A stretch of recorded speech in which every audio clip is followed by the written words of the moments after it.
Hebreos 12, 18 al 24. Hebreos 12, 18 al 24. Amén. Dice así la palabra: porque no os habéis acercado al monte, que se podía palpar y que ardía en fuego y en oscuridad, a las tinieblas y a la tempestad, al sonido de la trompeta, a la voz que hablaba, la cual los que la oyeron rogaron que no se les hablase más, porque no podían soportar lo que se ordenaba. Si aún una bestia tocare el monte, será apedreada o pasada con dardo. Y tan terrible era lo que se veía que Moisés dijo: estoy espantado y temblando.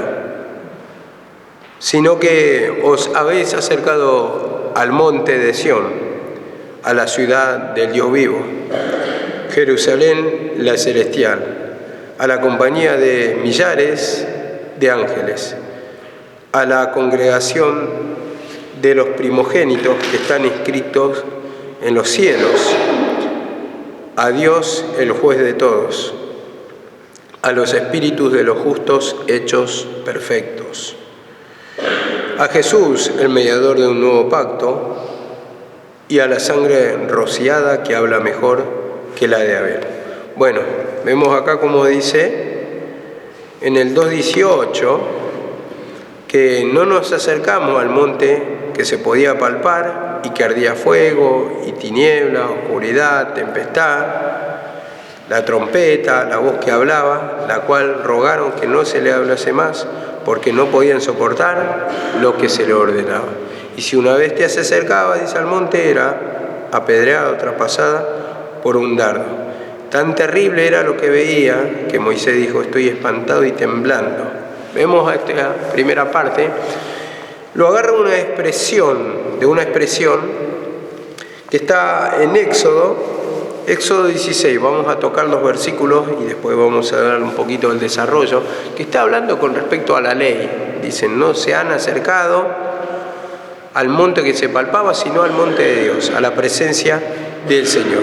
Entonces, Éxodo 19, 16 nos dice esto con respecto al versículo 18, simplemente para ponerlo en contexto, para saber dónde está, el por qué se habla, que todo esto está escrito en el Antiguo Testamento y lo están utilizando en hebreo para dar a entender la diferencia entre la ley y la gracia.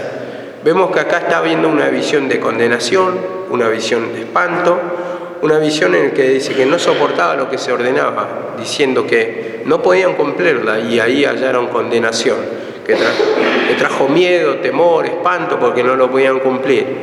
Y en cambio vemos que en la ciudad de Dios, la celestial, eso es lo que nos acercamos a través de la cruz de Cristo. Éxodo dice 19, 16.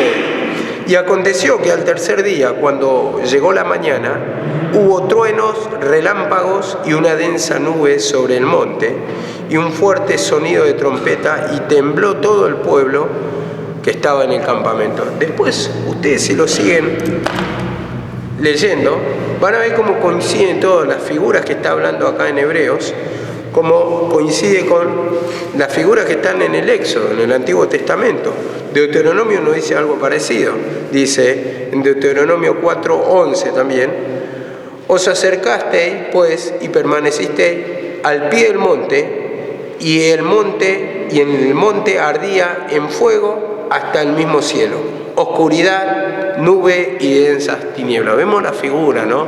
Me imagino en ese tiempo, ¿no? Como uno, si ve eso, lógicamente, si escucha unas trompetas que van sonando cada vez más fuerte, la voz de Dios, que tiembla todo, que hay relámpagos, que hay truenos, que hay oscuridad, ¿no te vas a espantar? Imagínate cuando ustedes están mirando la luna y está roja y ya piensan en algo apocalíptico, en algo que puede suceder con respecto a la palabra, ¿no? Se reflejan ahí. Imagínate si ves todo eso, ¿cómo te va a tomar el temor?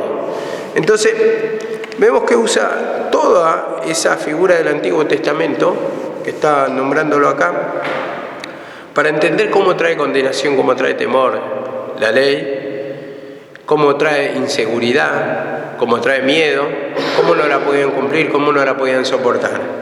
Ahora, con respecto al versículo 19 también, que dice así: el sonido de la trompeta y la voz que hablaba, la cual oyeron, rogaron que no se les hablase más. Esto nos lleva a Éxodo 20:19 también. Vamos a tocar un poquito las figuras y para poder entender esto, de qué se trata. Y dice así, 20:19 de Éxodo: entonces dijeron a Moisés: habla tú con nosotros y escucharemos, pero que no hable Dios con nosotros, no sea que muramos, no sea que muramos. Entonces vemos que dice, ¿por qué? Porque traía condenación en sí la ley, no sea que muramos. Que hable tú, dice.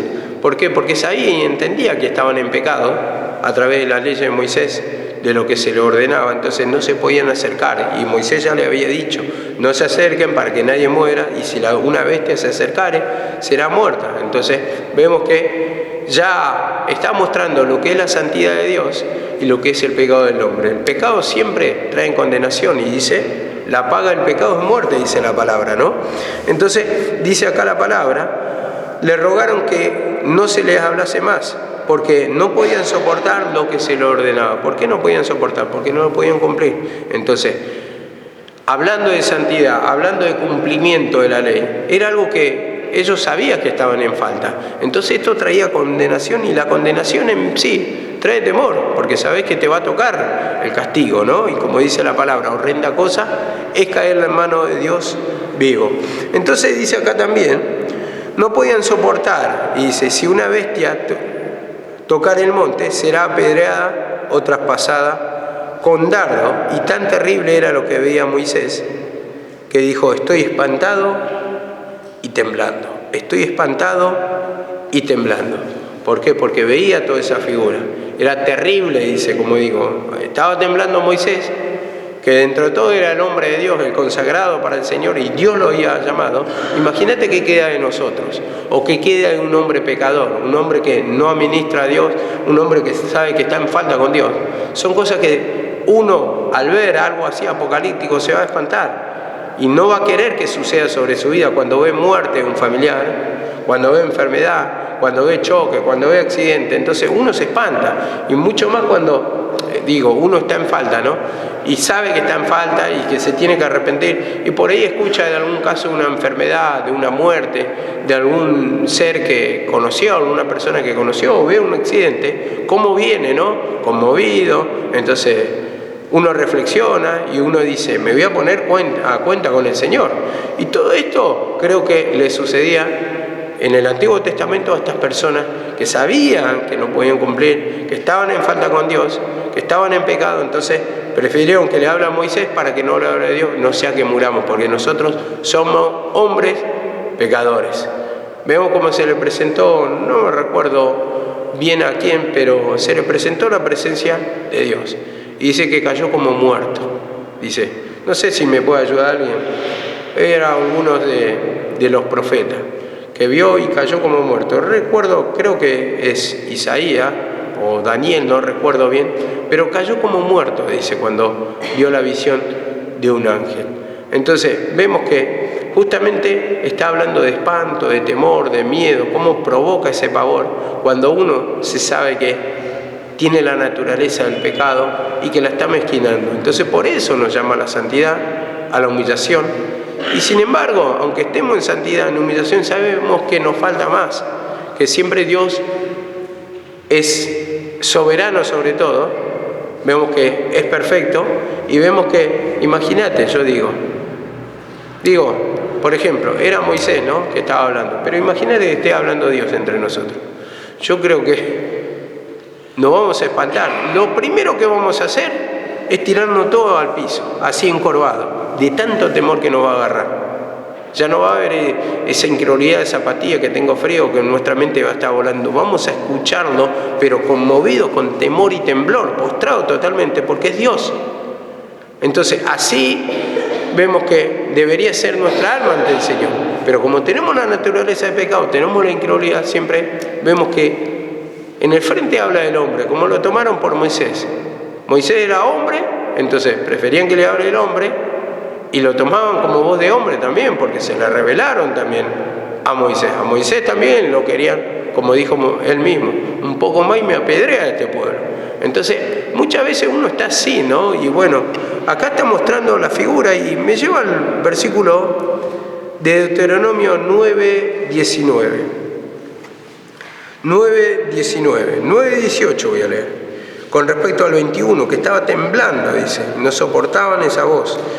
Y temblaba, y dice, tan espantoso era lo que veía Moisés. Y dice así la palabra: y me postré delante de Jehová como antes, 40 días y 40 noches. No comí ni bebí agua, a causa de todo vuestro pecado que habías cometido, haciendo el mal ante los ojos de Jehová para enojarlo. Porque temí a causa del furor y de la ira de Jehová, dice, y de la ira con que Jehová estaba enojado contra vosotros para destruiros. Pero Jehová me escuchó aún esta vez. ¿Por qué? Bueno, en este caso estaba espantado también, o estaba con temor. ¿Por qué? Porque habían construido el becerro de oro y vemos cómo el pueblo entró en pecado. Y Dios quería destruir a ese pueblo, pero el que intervino o el que intercedió fue Moisés, mostrando una tipología del Cristo. Pero aún él mismo, a pesar de que él no lo mandó, a pesar de que él no compartió, a pesar de que él estaba en la presencia de Dios, a pesar que él estaba en comunión con Dios, vemos que tenía temor. Temor por el castigo del pueblo, temor por todo en sí, pero él intercedió. Y vemos que esto es lo que le espantaba, ¿no? El juicio de Dios, porque la ley, como dice la palabra, en sí acarrea condena, nos muestra el pecado, y el pecado que nos está mostrando trae condenación para nosotros. Entonces este era el trabajo de la ley, pero a ese monte no os habéis acercado, dice. No se acercaron al monte, sino al monte de Dios, no al monte donde estuvo Moisés, que trajo condenación en sí. Y dice acá la palabra, también con respecto, bueno, vamos a leer el versículo 22, sino que se acercaron al monte de Sión, a la ciudad de Dios vivo, Jerusalén celestial, a la compañía de millares de ángeles, a la congregación de los primogénitos, inscritos en los cielos, a Dios, el juez de todo, a los espíritus hechos perfectos, a Jesús, el mediador de un nuevo pacto, y a la sangre rociada que habla mejor que la de Abel. Entonces, se acercaron al pacto de Cristo, a la cruz de Cristo. Esto es lo que da salvación, esto es lo que da liberación, y me lleva a Isaías 24:23, con respecto al monte de Sión, para poder entender por qué habla monte de Sión. Está hablando de la misma presencia del Señor, porque en el monte de Sión se manifestó el ¿qué? La ley. Vemos, se manifestó la presencia del Señor, hacían sacrificio, pero vemos acá la palabra, dice así: entonces la luna se abochornará y el sol se avergonzará, porque el Señor de los ejércitos reinará en el monte de Sión y en Jerusalén. Vemos cómo usa la figura, ¿no? Jerusalén ya sabemos que era la ciudad de Dios, de los judíos elegidos, pero acá está hablando de una Jerusalén celestial. El monte de Sión no está hablando de ese monte, sino está hablando de un monte celestial, de la presencia del Señor. Delante de sus ancianos estará su gloria. Entonces, vemos acá la palabra: ¿el Señor dónde va a reinar? En el monte de Sión, dice, y en Jerusalén, pero todo una figura celestial, como lo está usando, porque se manifestaba en el tiempo de la ley. Vemos que hacían sacrificio, se acercaron a Dios en el monte de Sión, Dios les habló y le está hablando de esa misma gloria que vieron en la ley, pero ahora la van a ver en la parte de la cruz de Cristo, en la crucifixión de Cristo. Entonces, ahí es a donde se acercan a la salvación, a la liberación, a la ciudad celestial. Y como dice también en Gálatas 4:26, nos va a dar un poquito más de claridad, porque ahí está mostrando dos contrastes: la ley que trajo la condenación, pero era terrible la visión, era fea, era apocalíptica, era de temer, traía miedo, traía condenación, pero lo otro lo que va a traer es salvación, es paz, es tranquilidad, es descanso para el alma. Y como dice acá en Gálatas 4:26, pero Jerusalén de arriba es libre, esta es nuestra madre. Vemos acá la palabra. Pero Jerusalén de arriba, y a eso es lo que nos acercamos, es libre. ¿Libre de qué? De condenación. Y nosotros también, cuando estamos en esa ciudad, vivimos en esa ciudad, cuando aceptamos, pasamos a ser ciudadanos con los que están salvos, ¿no? Ciudadanos del reino celestial, como dice la palabra. Entonces, a esa patria pertenecemos. Dice, os ruego como extranjeros y peregrinos que os atengáis de los deseos carnales que batallan contra el alma. Como extranjero y peregrino. Nosotros estamos de paso, como decía en Hebreos 11 también, que estos buscaban una patria, la patria de arriba, la patria celestial, y como dice por Moisés, dice que él rechazó llamarse hijo de Faraón, hijo de Faraón. ¿Por qué? Porque tenía una mejor esperanza, la patria de arriba. Entonces desechó todas esas comodidades de vivir en el palacio, de ser llamado hijo de Faraón. ¿Por qué? Porque tenía una vista en lo celestial. Entonces, así también, como lo cita acá en Gálatas 4:26, pero Jerusalén de arriba es libre. Y en esta patria tenemos que vivir para ser libres de pecado. Pero ¿cómo vamos a vivir? Acercándonos a la presencia del Señor, o sea, al sacrificio de Cristo. Y acá, como lo está dividiendo dos tiempos, esto es lo que vamos a tocar más precisamente, que está dividiendo dos tiempos. Entonces, el que acepta que Cristo es el Salvador, que el que murió en la cruz, ese da salvación, el que cree en su palabra, en su evangelio, en su sacrificio, que se derramó poder ahí, este recibe la bendición y ya no está habitando en Jerusalén terrenal, sino en la celestial. Esto es lo que da salvación. Y dice así también en Efesios 2:19. Así que ya no soy extranjeros, o no soy extraños, ni extranjeros, o extranjeros ni peregrinos. No sé cómo dice esa versión de 1960. ¿Cómo? Ni advenedizo, o sea, una persona que simplemente está de pasada. Y dice, sino conciudadanos de todos los santos y soy de la familia de Dios. Entonces, cuando entramos en esa ciudad a través de la fe en el sacrificio de Cristo, ya nos establecemos, no somos extranjeros, no estamos de paso, dice, sino que estamos afincados, vivimos en la presencia del Señor, como dice, sino que soy conciudadanos de los santos y de la familia de Dios. O sea, nacimos ahí, en esa ciudad somos renacidos, vivimos, nos establecemos, estamos, pasamos nuestros días, eso está diciendo. A esa ciudad pertenecemos. Y vamos a la lógica, una explicación natural. Si vos, por ejemplo, creo que somos todos argentinos acá, hemos nacido en esta patria, ¿no? Hemos nacido en esta patria y bueno, entonces somos argentinos, pertenecemos acá. Entonces, no somos extranjeros, no estamos de pasada, no estamos de paseo, no somos advenedizos, no venimos de vacaciones a este país, sino que nacimos acá. Entonces, como dice acá, sino que son conciudadanos de todos los santos y de la familia de Dios. Entonces nacimos y tenemos sangre argentina, vamos a decirlo así, pero así también en la misma comparación, vemos que dice, ustedes son ciudadanos de la Jerusalén celestial, de la familia de Dios, pertenecen ahí nacieron, ahí viven, ahí van a morir. Esto está diciendo. Dice así también la palabra, Filipenses 3:20. Filipenses 3:20. Porque nuestra ciudadanía está en los cielos, dice, de donde también ansiosamente esperamos al Salvador, el Señor Jesucristo. Está en los cielos.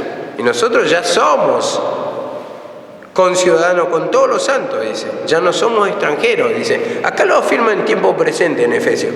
Y en Filipenses dice así, de donde esperamos un Salvador, como si fuera que va a venir, el Señor Jesucristo. Nuestra ciudadanía está en los cielos. Pertenecemos ¿a dónde? Al cielo. así como enseñé lo de país, pertenecemos a dónde. Nosotros podemos estar en otro lado momentáneamente, podemos ir de vacaciones, ¿no? Podemos estar en un lugar, pero no pertenecemos ahí. Pertenecemos a este país, a Argentina, tenemos una dirección, tenemos una fecha de nacimiento, tenemos raíces afincadas acá. Entonces, así también lo comparan. Nosotros nos podemos deslizar en un momento en el pecado. Nos tomamos vacaciones espirituales, vamos a decir. Caemos de la gracia de Dios. En el sentido no caemos, porque siempre tenemos la salvación. Pero en un momento perdemos la comunión con Dios y nos vamos al extranjero, pero a través del arrepentimiento volvemos otra vez. Entonces, dice acá la palabra, nuestra ciudadanía está en los cielos, es de los cielos. A ese lugar pertenecemos. Y dice, de donde ansiosamente esperamos un Salvador. O sea, ya se cumplió esa venida, sabemos, ese Salvador fue Jesucristo, y eso es lo que nos lleva a confirmar acá la palabra, que eso ya pasó. Y si nosotros aceptamos el sacrificio de Cristo, o sea, lo aceptamos como Salvador, tenemos la ciudadanía de los cielos. Y esto cuando le hablan a los filipenses también, yo creo que siempre divide dos tiempos, porque dice, esperamos un Salvador. ¿Y quién eran los que esperaban el Salvador? ¿Quiénes? ¿Quiénes esperaban? Los judíos. Nosotros no esperábamos, los gentiles no esperaban un Salvador. No habían en tiempo de la ley, no había una profecía para ellos, no había nada de eso, no había una promesa para ellos. Estamos esperando un Salvador, algún día vendrá. No, porque la ley no estaba escrita para ellos. Y esto lo decían los profetas. Y estaba profetizado en la ley que iba a haber un Salvador. Y los mismos judíos estaban esperando. O sea que acá le está hablando netamente a gente judía que conocía ese lenguaje, que conocía la ley. Por eso tenemos que prestar atención simplemente en cada cosa que nos va hablando para poder aplicar bien la palabra del Señor. Cuando vos te centrás en lo doctrinal, después lo vas a aplicar bien. Pero si vos te vas fuera de lo doctrinal, creo que ahí vamos a aplicar mal, vamos a tener inseguridades. Hoy estuve hablando con un hermano, lo fui a visitar, media hora estuve hablando nada más. Pero bueno, me contó sus luchas y que no estaba congregando hace un mes. No es un hermano de acá, no es un conocido suyo, pero es hermano al fin y al cabo. Y bueno, hacen reuniones familiares, tiene un pastor también que lo apoya ahí, que viene, pero se arma todo una ensalada de doctrinas. Porque hay otros que escuchan que tienen otro conocimiento, no, pero esto no dice por esto. Uno dice que la salvación no se pierde, el otro que sí se pierde, y así, tiene una ensalada. Acá dice esto, el otro. Yo le empecé a explicar más o menos, no quería entrar mucho en contención, esto dice así, por esto. Y bueno, pero vos si te sentís bien, orá simplemente, que te den sabiduría al Señor, que te abra el entendimiento. Y bueno, le empecé a explicar cositas y que se quede tranquilo, que ore y que se alimente el espíritu de la palabra. Vos pones prédica, porque me dicen, ya ni prédica estaba escuchando, volvió a tomar alcohol otra vez. Y bueno, muchas cosas que en un momento pensó abandonar todo, se fue de viaje unos días y bueno, ¿quién te va a perseguir? El Señor, siempre con la palabra. Volvió otra vez, se arregló con la mujer, pero aparte tenía problemas con el hijo y un montón de cosas. Bueno, la cuestión es que le expliqué que esto es parte del camino, las luchas, las pruebas, y que, bueno, a través de hacer la voluntad del Señor, que encorvarse, le empecé a explicar el lenguaje que se usaba en la ley, cómo eso simboliza al postrarse al Señor, hacer la voluntad del Señor, que es encorvarse, que es humillarse, hacer la voluntad de nuestro Dios. Eso es lo que nos va a llevar, porque estamos tomando el consejo de Él, a buen puerto, a la liberación nuestra. Bueno, le empecé a explicar, pero veía que tenía una ensalada y aplicaba mal la palabra, entonces le trae inseguridades. Inseguridad no te trae fe, porque no sabes qué está bien y qué está mal. Pero cuando vos tenés la doctrina, vas a aplicar bien la palabra, no vas a tener inseguridad. Y todos pensamos, aquí al menos, en esta iglesia, que sabemos la verdad y que tenemos mucha seguridad en lo que pensamos, que sí, que es la cruz de Cristo. Pero yo creo que cuando falleció mi mamá, ahí es cuando vinieron las preguntas. Ahí es cuando empezaron las dudas. Empezaba a entrar, y esto, pero lo dijo, no lo dijo.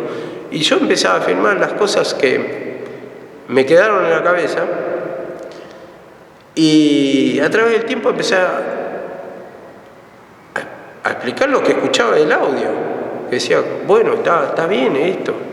Pero después, 2 meses después, confirmaba otra cosa mi mamá. O sea, estaba hablando, y yo me había olvidado totalmente. O sea, que va cambiando de acuerdo a la revelación que le va dando el entendimiento del Señor. Entonces, yo digo, habré explicado mal antes, tal vez también, y bueno, hay cosas que se nos escapan, cosas que vamos a tener errores. Yo trato de rever todo y que el Señor me dé entendimiento para que esas grabaciones que quedan no sean de perjuicio, las que estoy grabando yo, las mías. Y que sean de liberación, que sean de revelación, que sean de conocimiento para otros. Y que, bueno, a través de esta revelación de Cristo, que sobre esa revelación se agreguen más revelaciones, pero nunca con error. Le trato de pedir, aunque no soy infalible, creo que voy a errar, voy a pifiar y que me voy a rectificar, pero que no sea de tropiezo. Trato de pedirle eso al Señor, porque me di cuenta que es muy limitado mi conocimiento, a pesar que algunos creen que yo sé mucho. Yo creo que cuando la escucho a mi mamá digo, no, me falta mucho, y bueno, y mi mamá misma decía que todavía no le era revelado todo. Así que ¿qué queda para mí? Pero bueno, vamos al conocimiento. El Señor nos va dando sabiduría, de a poco, ese conocimiento, a través de reconocerle que no sabemos nada. Si alguno se cree saber algo, dice, no, realmente no sabe nada como debería de saberlo, dice la palabra.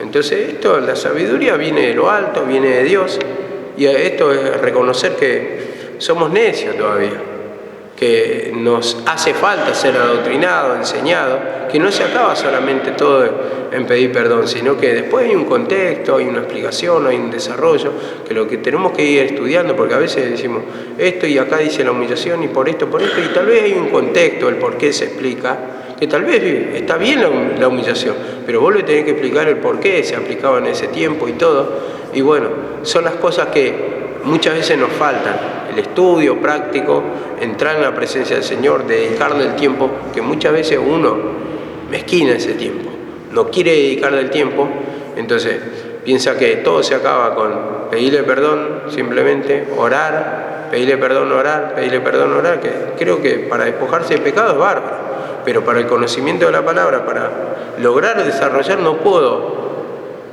terminar ahí. Había una hermana un tiempo acá que era, bueno, también ministraba, y cuando explicaba, era muy corto su mensaje en el sentido, decía, y mostraba alguna figura, y acá el Señor dice que nos tenemos que humillar, simplemente, pero no explicaba el desarrollo, no desarrollaba el porqué. Entonces siempre quedó un mar de duda el porqué. Esto representa el pecado y esto representa la presencia del Señor, pero no explicaste por qué. Entonces era como ver una película al principio y al final, pero sin desarrollo. Entonces no te da esa seguridad, no sabes ni cómo llegaste al final. Entonces esto tiene que haber también a través del estudio de la palabra para poder persuadir, convencer a los oyentes, para que ellos también se sientan seguros, para que se sientan alimentados espiritualmente y no hablar simplemente porque yo creo que es así, y tal vez está bien, pero el desarrollo mostrarlo. Porque yo te puedo mostrar un principio y un final de una película, pero vos le sacás el contexto, no lo entendiste. Le sacás el desarrollo, no lo entendiste, no le agarraste el gusto, no la pudiste comprender porque no sabés. Empezó acá con un problema y terminó acá con que salió todo bien. ¿Y qué pasó en el medio? Entonces eso trae un mar de dudas. Entonces eso es lo que tenemos que... muchas veces digo, la dedicación a la palabra, ese tiempo para el Señor, que no es todo tiempo natural, dedicación solamente a los santos, sí, esa parte de la atención tiene que estar, pero muchas veces uno se esfuerza en lo natural para estar en todo, pero no le da ese tiempo de la comunión para Dios, para alimentar a otras personas. Entonces, ¿qué le vas a dar si no tenés voz? Si tu cántaro está vacío. Entonces ese es el tema que uno tiene que alimentarse, y entonces eso es lo que le va a hacer productivo a otras personas, no simplemente la compañía, el estar, decir, bueno, sí, sentí la presencia del Señor, esto, lo otro, y nada más, y se acabó ahí. No, el desarrollo, el conocimiento vale mucho esto. Y como dice así la palabra, Hebreos 13:14, porque no tenemos aquí una ciudad permanente, sino que buscamos la que está por venir. Vemos cómo se va para atrás y va para adelante. Una ciudad permanente, dice, hablaba en tiempo de la ley. Si no, buscamos la por venir, la otra, la ciudad celestial. Entonces esto es lo que venían esperando, la salvación, la liberación. Pero habla de ciudad. Vemos cómo el lenguaje de la ley lo utilizaba. Y el lenguaje de la ley ya vemos que habla, cuando habla de la presencia del Señor, habla del Monte Santo, habla del fuego, habla de la lluvia, como se tocó la otra vez, la lluvia temprana y la tardía.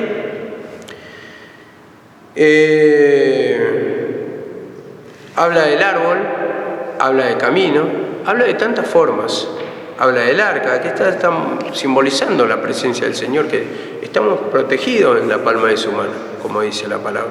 La palma, dice. A ver, en sí para poder entender, porque yo no sé si Dios tiene mano, tiene palma. Sí, yo creo que es una presencia que sentimos el descanso, en la que sentimos amor, en la que sentimos protección. Pero acá lo muestra todo como figura para poder entender un lenguaje espiritual que no se puede explicar con palabras. Entonces lo explicamos con palabras o con ejemplos naturales, se explica así en la Biblia, para poder llegar a percibir algo de lo que es Dios. Y dice así la palabra también, Judas 1:14. Judas 1:14 dice esto. De estos también profetizó Enoc, la séptima generación de Adán, diciendo, he aquí, el Señor vino con muchos millares de sus santos. Con muchos millares de sus santos. ¿Por qué lo dice esto? Repasemos otra vez lo anterior que estamos tocando. Que dice, acá, en el 22 dice, a la compañía de muchos millares de ángeles. Muchos millares de ángeles. Y acá en Judas dice, he aquí el Señor vino con muchos millares de sus santos. Entonces, ¿qué está hablando acá? De lo que eran salvos. Muchos millares, mucha cantidad está hablando. Y esto es lo que viven en la presencia del Señor, está diciendo, lo que obtuvieron la salvación. Y nosotros pertenecemos a esa compañía de muchas personas salvas. Y viendo, ¿no?, cómo esto de lo que es religión humana. Yo creo que, yo tengo una convicción de esto, que el que cree en Jesucristo ya es salvo. A mí no me importa si es mormón, si es católico, si es evangélico, ya con creer. Y tal vez si no está adoctrinado tampoco, tal vez una sola vez fue, no entendió, no se identifica con una religión, pero cree en Jesucristo. ¿Sabe qué es Salvador? Yo creo en Jesucristo, ya está. Yo creo que ahí obtiene la salvación. Después puede estar mal espiritualmente, es otra cosa. Pero pasa a ser hijo de Dios. Muchas veces dividimos todo. Hay una película, ahora que anda dando vueltas, nueva, que, bueno, un pastor puso, es católica la película, es católica, o sea, la catalogó así. No lo dijo con mala intención, después fue con otra intención, pero el título ya llamó la atención y algunos, sin ver todo el contexto, entonces entramos criticando, ¿qué tiene que ver? Si es católica, evangélica, estamos por una misma causa. Yo creo que es así, estamos por una causa, el defender la familia, que la defiende también la palabra, ¿no? Entonces, por una causa sola. Entonces, La Pasión de Cristo es una película de un director católico, pero está hablando el mensaje de Dios. Y yo creo que si está enfocado en el sacrificio de Cristo, y ahora creo que va a ser la resurrección, esa parte de Mel Gibson, entonces, a ver, ¿qué está hablando? ¿De la palabra? A mí no me interesa la religión, porque, ¿cómo dice la palabra del Señor? Yo soy el camino, la verdad y la vida. Nadie va al Padre si no es por mí. Entonces, yo, dice, no la religión, no se identifica con una religión, sino con creer simplemente. Entonces, a ver, ¿podemos estar equivocados? ¿Podemos estar en lo cierto? ¿Eso puede haber errores doctrinales? Sí. Pero ¿qué dice Pablo? Por contención, dice, por no me acuerdo qué, o contienda, no, por contienda, o por de buena gana, algo así, Cristo es anunciado. Algunos predican la palabra para contención y otros de buena gana, dice, pero por contención o de buena gana, Cristo es anunciado. Entonces, no importa, si ya cree en Cristo, está hablando de Cristo, después puede tener la otra parte del error. Como nosotros mismos que sentimos ese espíritu, yo lo siento, no sé si ustedes, pero división con otro evangélico lo siento, a pesar de que soy evangélico. ¿Por qué? Porque tengo otro entendimiento y, a ver, me separa la parte religiosa, vamos a decir, ese viejo hombre que quiere siempre tener razón o que se cree dueño de la verdad, o somos, tal vez en cierta parte, tenemos el conocimiento de la verdad.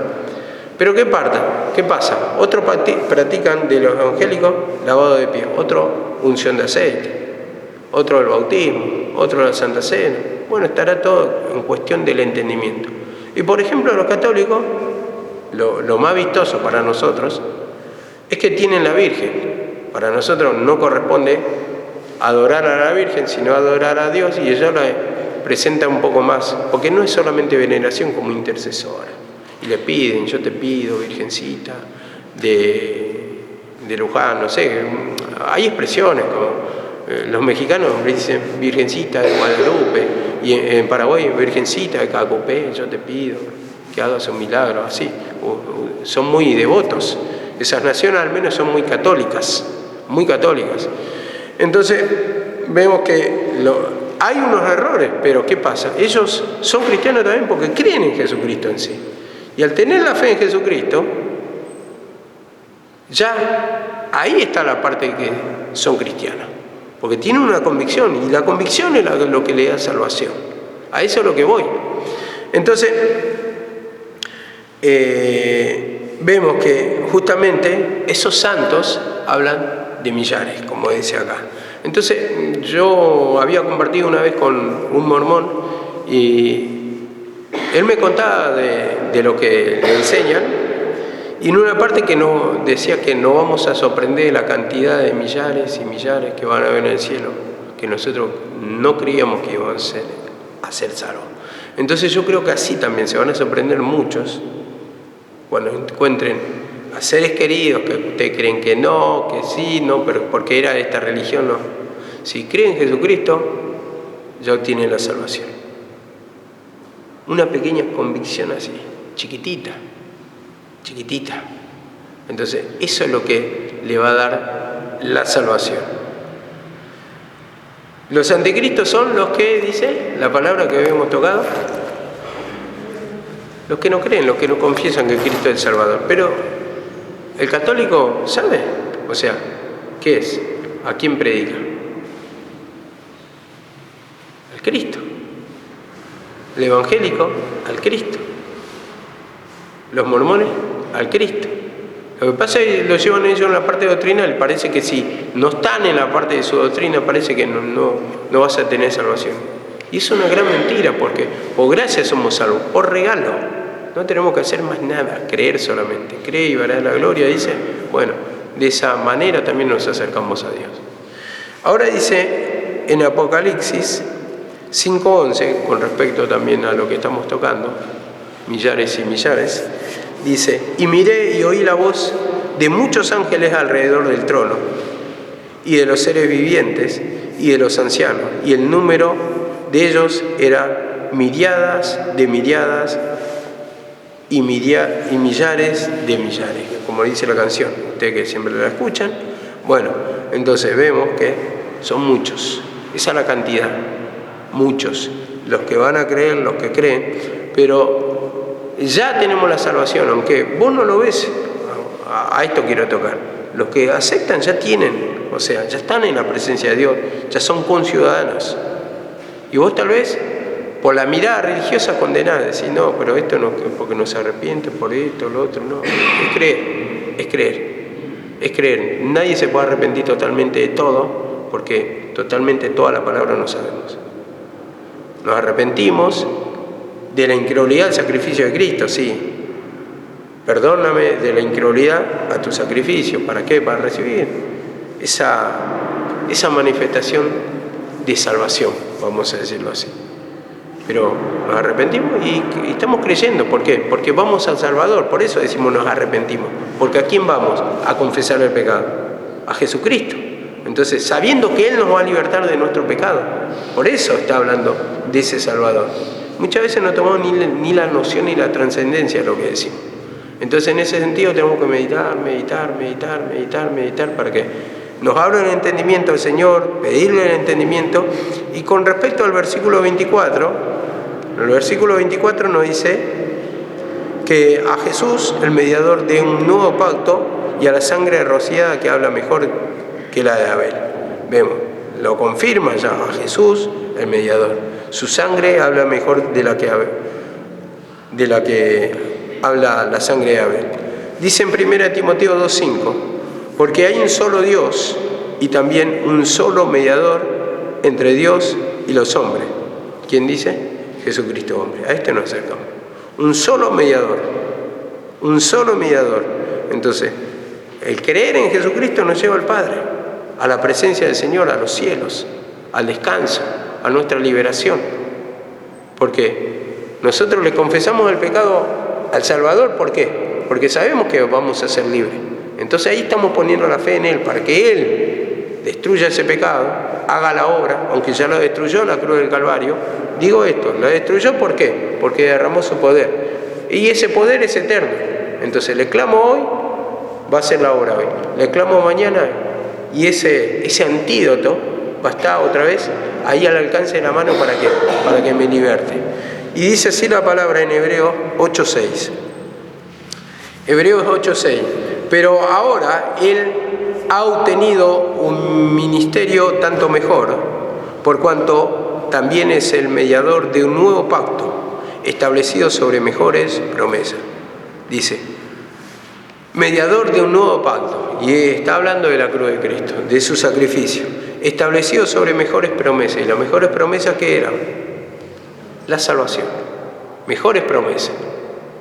No promesa terrenal nomás, sino promesa espiritual. En la antigüedad, con Moisés, ¿qué tuvieron? La promesa natural. Tierra que fluye leche y miel. Esa era su herencia. Pero ahora tenemos mejores promesas que esa. La promesa espiritual, la liberación del pecado. Y dice acá también, Hebreos 8:8, porque reprochándoles, Él dice, mirad que vienen días, dice el Señor, en que estableceré un nuevo pacto con la casa de Israel. Un nuevo pacto, a la sangre rociada, al nuevo pacto, que dice, a ese que habla, dice, a esa sangre rociada que habla mejor que la de Abel. Vemos acá la palabra, vienen días en que estableceré un nuevo pacto con la casa de Israel. Entonces, habla de su sacrificio en sí. Habla de su sacrificio en sí. Un nuevo pacto con la casa de Israel. Mirá, fíjate lo que está diciendo. ¿Con quién estableció? Con los judíos. No estableció con nosotros un nuevo pacto, si no tenía pacto con nosotros. ¿Con quién? Con los judíos. Con los judíos, ¿por qué dice nuevo pacto? Porque había un viejo pacto. ¿Y el viejo pacto qué era? La ley, ¿no? Pero estableceré un nuevo pacto en la casa de Judá. Vienen días. Y ese día se dio en el sacrificio de Cristo. Ese es el nuevo pacto. Ahora dice Hebreos 8:13, cuando Él dijo un nuevo pacto, hizo anticuado el primero, y lo que se hace anticuado y envejece está próximo a desaparecer. Vemos acá la palabra, siempre lo estamos nombrando al decir nuevo pacto. Lo viejo ya está, ya pasó. La ley ya pasó, ya se cumplió su tiempo, ya no es tampoco fue nunca para nosotros, pero para los judíos tampoco les sirve, porque hay un nuevo pacto. Entonces, este nuevo pacto, que es de creer en su sacrificio, es la que lleva a la salvación. Entonces, lo otro ya pasó y no, cuando dice ya pasó, es que ya no sirve. No tiene valor alguno contra los apetitos, deseos carnales, el pecado, la manifestación. Porque ya pasó, caducó, no tiene poder. Ya no está vigente. Es lo mismo que vos le dé un billete antiguo a una persona a un almacenero, por ejemplo, un comerciante. Y cuando hay un billete nuevo, lo viejo caduca. Y vos le vas a dar el billete viejo y dices, no, esto ya no corre, no tiene curso, no tiene valor. Entonces ya no sirve. Entonces así también la ley. De la misma manera ya no sirve porque hay un pacto nuevo. Y dice esto en Hebreos 9:15, que es lo último que vamos a tocar. Hebreos 9:15. Dice, y por eso Él es el mediador de un nuevo pacto. Él, hablando de Jesucristo, a fin de que habiendo tenido lugar una muerte para redención de las transgresiones que se cometieron bajo el primer pacto, redención, redimir, salvación, eso está diciendo, de las transgresiones, o sea, de los pecados que se cometieron bajo el primer pacto, que está hablando de la ley, los que han sido llamados reciban la promesa de vida eterna. ¿Quiénes fueron los llamados? Llamó a todos en realidad. Escucharon la palabra, llamó a todos. Venía a mí todos los trabajos y cargados. Y dice, reciban la promesa de vida eterna. Entonces, esa es la voluntad del Señor. Que ninguno se pierda, que todo venga a la salvación, al arrepentimiento, al conocimiento de la verdad, al conocimiento de la manifestación de la cruz de Cristo, donde se derramó el poder. Entonces, ¿para qué? Porque bajo el primer pacto se cometieron los pecados, pero ese es mediador de un nuevo pacto. Intercede con un nuevo pacto. ¿Para qué? Para rescatar a los que están bajo la condenación del viejo pacto y, como dice acá, reciban la promesa de vida eterna. Eso es lo que esperaban, la salvación, al Salvador, al Mesías, al ungido, que siempre se profetizaba en los libros. Entonces, ¿para qué reciban qué? Lo llamó.